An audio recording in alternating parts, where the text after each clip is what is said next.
kakain na kami. Yung tirang sinigang na manok kagabi. Tapos kay DM yung itlog na pula ni Dalton. Ayan. Kain tayo. Wala ko ng kape kanina. Kaso nakita ko dito habang nanonood ako dito sa Congress. May nagsiserve ng kape. Ayan na naman. Umano na naman. Alam nyo yun, yung laway.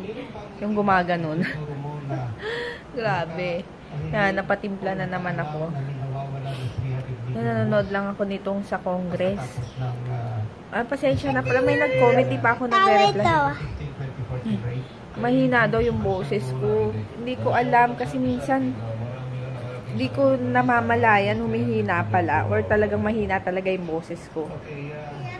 Kaya yung pasensya na ha kung nahihinaan kayo, pakidikit na lang yung yung earphone. Ayun, kasi ganit, ewan ko, bigla na lang hihina. Sasayangin mo naman eh. Ayun lang, pasensya na talaga. Pero tatry kong bagu-baguhin. Pero pag bumabalik, sabihan nyo na lang ako. Ayun, okay lang naman yung comment mo. Hindi ako galit. Ayun. Kaya, okay lang. Anihin ko na lang, babaguhin ko. Thank you sa, sa pagsabi nun. Para alam ko din. Actually, marami na rin nagsasabi. Pero, bumabalik talaga. Hindi ko alam bakit. Ano ginawa ni DM sa calculator ko? Winarak. Kasi, kaya pala tahimik siya. May ginagawang kababalaghan dito sa ilalim ng table. Inaano-ano niya eh. Yan yun. Ginaganon-ganon-ganon niya. Nangangalkal. Kumakain siya nito. Ang anghang nito tsaka ang asim. Gusto niya. Hindi pa ako nagtutupi. Sarap! Gusto mo yung Martis?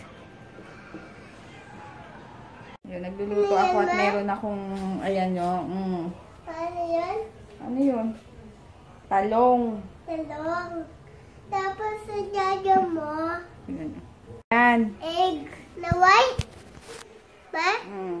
Talong yan. O, tapos, ano yan? Tapos ito. Hindi na touch. Oo. Ito, ano to? Sibuyas. Nawala yung... Wala na yan. O, sibuyas. Yan. Kamatis. Bawang. Ay, bawang. Luya. Luya. Ano pa? Sibuyas. O, tapos, ito. And fish and Fish. rice. Tapos ito, niluluto ko kay Papa. Sayote na may tuna. Tili. Tapos ito, gagawin kong paksiw na isda. Hindi ko alam ano bang isda to. Flat. Isda. Tapos ayan lang yung gulay niya. Paksiw. Lata naman yung isda. Meron akong kasamang madaldal. Buhay. Buhay ba yan? Opo. Ayan ang aming food. Paksiw sa akin lang pala. Tapos kay JJ, tsaka kay DM. Tilapia. Ayan, kain. Let's eat. Magtutupi lang ako ng nilabhan. So, later na lang. Ayan, nagkilay ako. Nag-ahit pala ako ng kilay. Gumamit ako ng stencil. Ito. Ang tagal na sa akin ito. Kaya yung dumi-dumi na.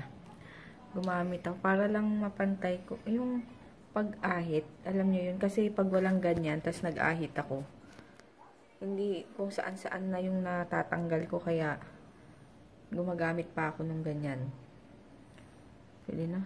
Tas nagdagli lang akong konti. Pangit yata. Okay lang. Parang diretso tuloy. Parang diretso ba? Pag tinanggal ko yung eyebrow pencil, ibang kultura. Para kasi ito mas... Ayun nga. Tapos, nakakwento ko na ba dumating na kahapon yung yung sa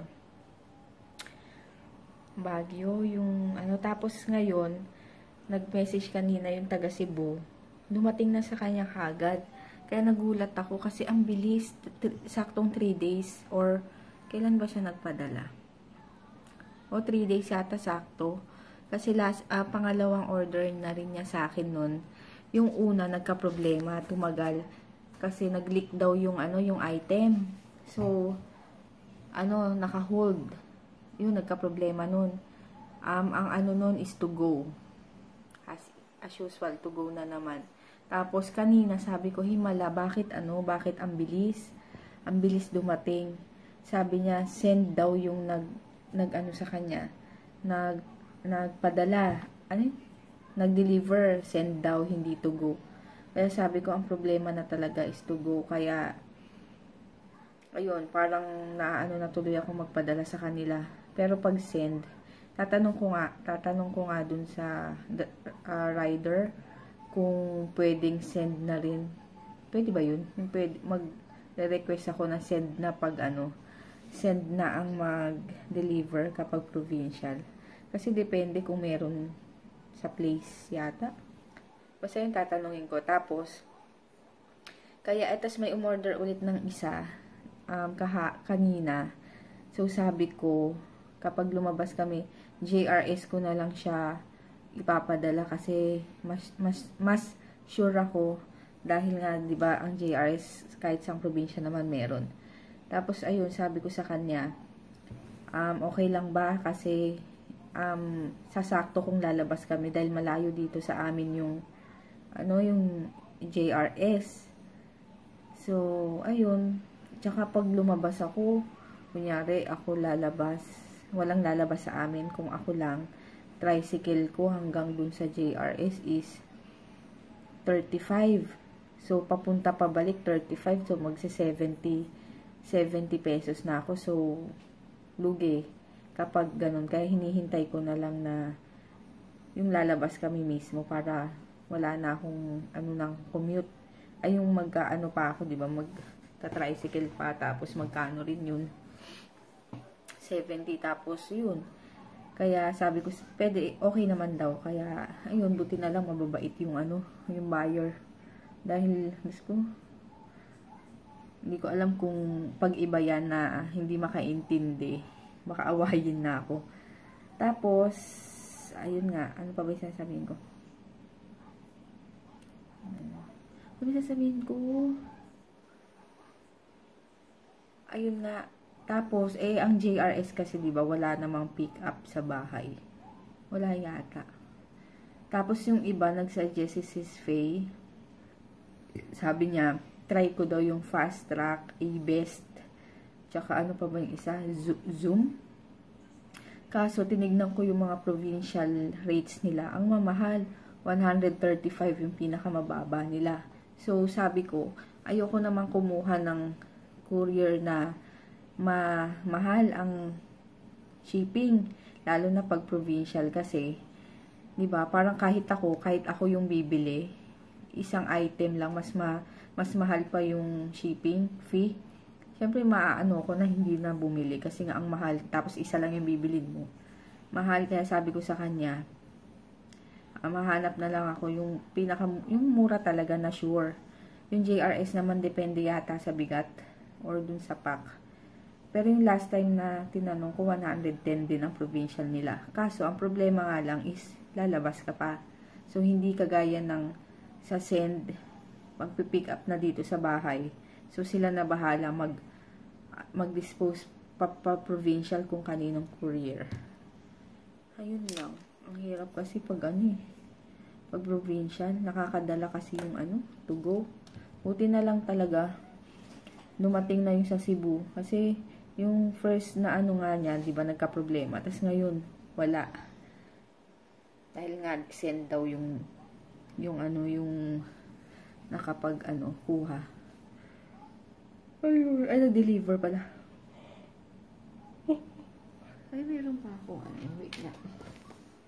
Kung meron akong shoutout. Ay, wala. Wala pala. Shoutout ko na lang kayo lahat. And ayun, thank you na lang. Mag-good night na ako. Wala naman na akong sasabihin pa. So, konti lang tong vlog ko ngayon. Titingnan ko yung Ayun, good night na. Si DM. DM, good night. Good night.